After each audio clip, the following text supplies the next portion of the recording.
So you've heard the real estate market is on fire, and you're thinking maybe you want a piece of that, eh?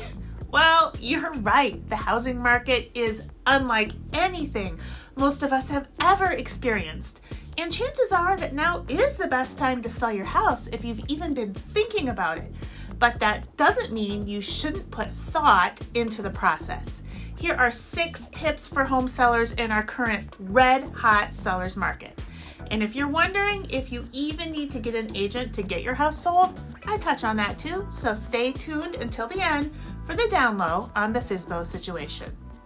1. Despite what you've heard about any price getting an offer, you should still price your home appropriately, meaning you need to have some comps or data to back up what you're asking. Before you get all mad, let me tell you why. First, the people who are shopping in your home's actual price bracket will have certain expectations for what that price point will buy them. If you're priced out of your league, the buyer is going to come in and be nothing but disappointed. For instance, I've been working with some buyers right now who are shopping mostly in the $300 to $350 price range. We've seen enough houses that they have a good idea about what that price will buy them in today's market. We've looked at a house that was priced at $330, and despite having a nice location, it just really fell flat. It only had a 1-stall garage. There was no door from the garage into the house.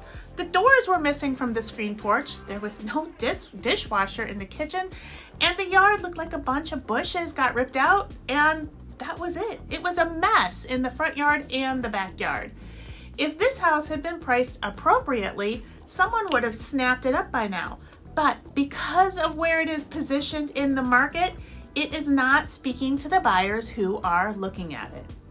The second reason why you still need to price your house in the land of reality is that chances are pretty good your buyer will not be a cash buyer, but rather a financed buyer.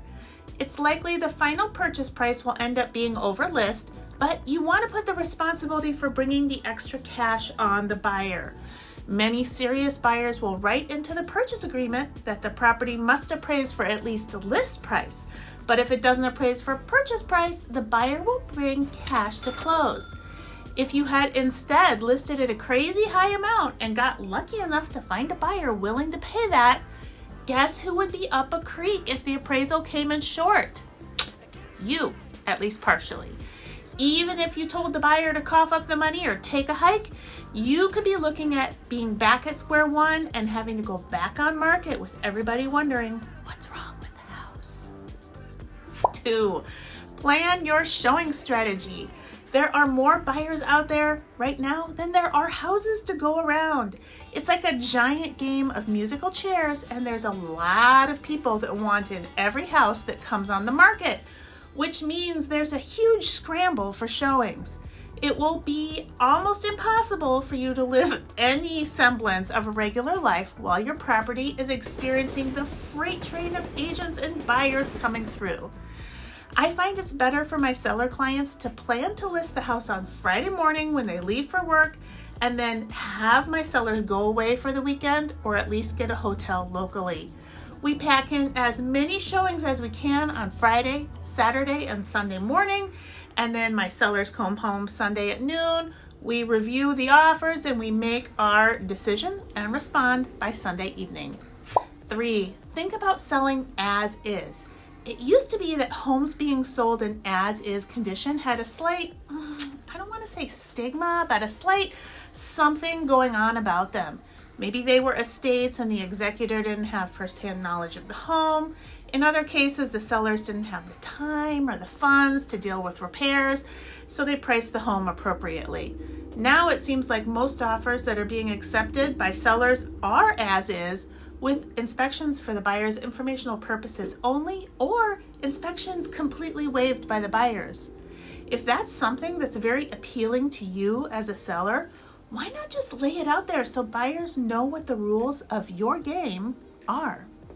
4, if you're going to sell your house as is, or you want to encourage as is offers, consider doing what you can to ease the minds of buyers.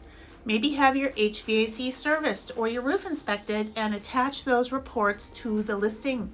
You could even go as far as having your home inspected by a home inspector prior to listing, fixing what you want to deal with and disclosing the rest. Let buyers see the report.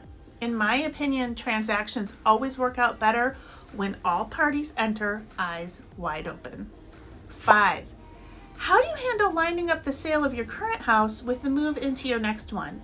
If you're trying to juggle multiple real estate transactions during a transition period in your life and you're feeling frustrated with trying to find a short-term rental, don't be shy about asking for a rent back. Buyers are really bending over backwards right now to get their offer accepted. So if you need a month in between when the buyers want to close on your house, but before you move into your next home, just ask for a rent back. They may even give it to you free of charge. 6. Should you just totally skip listing your house with a brokerage altogether and FSBO it? Well, that's an option, I guess. You'll probably get an offer and you'll feel pretty proud of yourself. But you'll also leave an embarrassing amount of money on the table. With the way many homes are getting multiples offers and selling way over list price, if I were a seller, I would want an agent to market my house to the largest possible audience in order to bring in as many offers as possible. You're likely not going to top out on your price if you don't have competing offers. I also have to tell you, the big sharks are out to play right now. Agents are using all the tricks they have up their sleeves to get offers accepted, and a lot of those tricks play off other offers.